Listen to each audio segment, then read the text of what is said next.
ഇപ്പോൾ വരുന്ന വളരെ പ്രധാനപ്പെട്ട ഒരു വാർത്തയിലേക്ക്. തന്ത്രിയുടെ വീട്ടിൽ നിന്നും കണ്ടെത്തിയ വാജി വാഹനം SIT കോടതിയിൽ നൽകിയിരിക്കുന്നു. പഴയ കൊടിമരത്തിലുണ്ടായിരുന്ന വാജി വാഹനം തന്ത്രി കണ്ഠരര് രാജീവര് കൈവശം വച്ചിരിക്കുകയായിരുന്നു. കെ അരുൺകുമാർ ആണ് ഈ വാർത്തയുടെ വിശദാംശങ്ങൾ പുറത്തുവിടുന്നത്.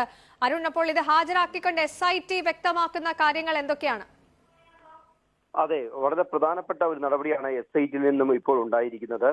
ശബരിമലയിൽ ഉണ്ടായിരുന്ന വളരെ വിലപിടിപ്പുള്ള അല്ലെങ്കിൽ മൂല്യമുള്ള ഒരു വസ്തുവായിരുന്നു വാജി വാഹനം. 2017 അവസാനം ഈ അവിടുത്തെ കൊടിമരം പുതുക്കി പണിതത് മാറ്റി സ്ഥാപിച്ചപ്പോൾ അതിനുണ്ടായിരുന്ന വർഷങ്ങൾ പഴക്കമുള്ള 11 കിലോ തൂക്കം വരുന്ന പഞ്ചലോഹത്താൽ നിർമ്മിതമായ സ്വർണം പൊതിഞ്ഞ വാജി വാഹനം അന്ന് തന്ത്രി കണ്ഠരര് രാജീവരെ അദ്ദേഹം സ്വന്തം വീട്ടിലേക്ക് കൊണ്ടുപോവുകയായിരുന്നു. വിവാദങ്ങളെ തുടർന്ന് ഈ വാജി വാഹനം തിരികെ നൽകാൻ തയ്യാറാണെന്ന കാര്യം ദേവസ്വം ബോർഡിനെ അറിയിച്ചു. എങ്കിലും ഇപ്പോൾ അദ്ദേഹത്തിന്റെ കൈവശമുള്ള വാജി വാഹനം പഴയ വാജി വാഹനമാണോ എന്ന കാര്യത്തിലൊക്കെ ദേവസ്വം ബോർഡ് സംശയം പ്രകടിപ്പിക്കുകയും അത് തിരിച്ചെടുക്കാൻ തയ്യാറായിരുന്നില്ല. അദ്ദേഹത്തിന്റെ ചെങ്ങന്നൂരിലെ വീട്ടിൽ തന്നെ അത് സൂക്ഷിച്ചിരിക്കുകയായിരുന്നു.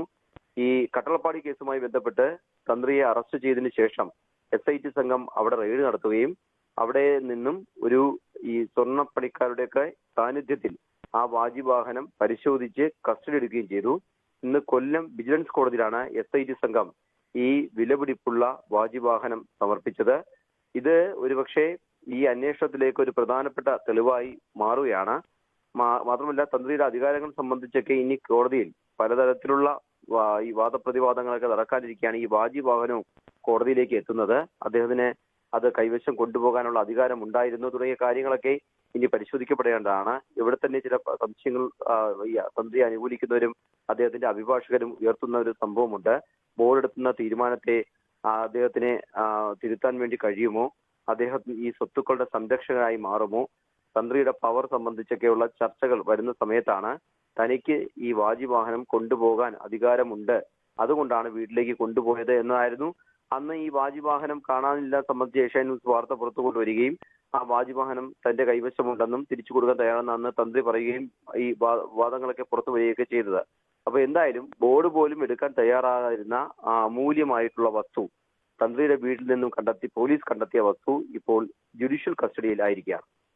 അതാണ് അരുൺ, പ്രധാനപ്പെട്ട കാര്യം. ഇത് വിവാദമായ ഘട്ടത്തിൽ ഇത് തിരിച്ച് ബോർഡ് എടുക്കണം എന്ന് പറഞ്ഞ് വിശദീകരണവുമായി തന്ത്രി രംഗത്ത് വന്നതാണ്. അപ്പോൾ ഇത് കൈവശം വച്ചതുമായി ബന്ധപ്പെട്ട് തന്ത്രിയുടെ ഭാഗത്ത് നിന്ന് വരുന്ന വിശദീകരണം എന്താണ്?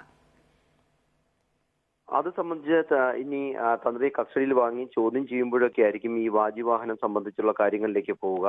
കാരണം തന്ത്രിയെ അവസാനം ചോദ്യം ചെയ്തത് പോലീസ് പരിശോധിച്ചതും SIT പരിശോധിച്ചതും ഈ കൊടിമരവുമായി ബന്ധപ്പെട്ട കാര്യങ്ങൾ ഈ കട്ടളപ്പാളി കേസുമായി ബന്ധപ്പെട്ട അന്നത്തെ കാര്യം. കാരണം അത്രയും വേഗം നടപടിക്രമങ്ങൾ പൂർത്തിയാക്കിയിട്ട് അദ്ദേഹത്തിന് അന്ന് കോടതിയിൽ ഹാജരാക്കാനുണ്ടായിരുന്നു.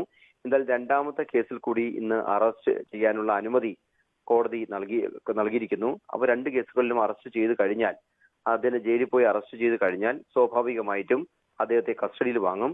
കസ്റ്റഡി വാങ്ങി ചോദ്യം ചെയ്തതിനു ശേഷമായിരിക്കും ഈ വാജി വാഹനം സംബന്ധിച്ചുള്ള കാര്യങ്ങൾ ഉൾപ്പെടെ ഇനി ചോദിച്ചറിയാൻ.